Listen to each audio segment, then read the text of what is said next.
महाविकास आघाडीची जवळपास 80% जागा वाटपावर चर्चा पूर्ण. विदर्भ सोडून उर्वरित जागा वाटपावर चर्चा पूर्ण. 120 ते 130 जागांवर सहमती झाल्याची माहिती.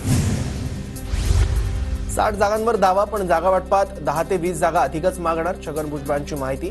तर महायुतीतील नेत्यांनी बोलताना काळजी घ्यावी. राणेंच्या प्रश्नावर भुजबळांची प्रतिक्रिया. मोदी आधुनिक भारताचे निर्माते. अमरावतीतील टेक्सटाईल पार्कमुळे 3.5 लाख रोजगार निर्माण होणार. उपमुख्यमंत्री फडणवीसांचं वर्ध्यात वक्तव्य. भरत गोगावलेंची एसटी महामंडळाच्या अध्यक्षपदी नियुक्ती. शिंदेंच्या आमदारांना 4थं महामंडळ. मात्र अजितदारांच्या नेत्यांचं अद्याप महामंडळासाठी नाव नाही. पुण्यात नितीन गडकरींच्या कार्यक्रमाबाहेर मराठा कार्यकर्त्यांची घोषणाबाजी. पुण्यातील बालगंधर्व रंगमंदिराबाहेर मराठा आंदोलकांच्या घोषणा. गडकरींना भेटू द्या, आंदोलकांची होती मागणी. पुण्याच्या समाधान चौक परिसरात खड्ड्यात पडलेल्या टँकरला क्रेनच्या साहाय्यानं बाहेर काढलं. ट्रकसह 2 दुचाकीही पडल्या होत्या खड्ड्यात. सुदैवानं जीवितहानी नाही.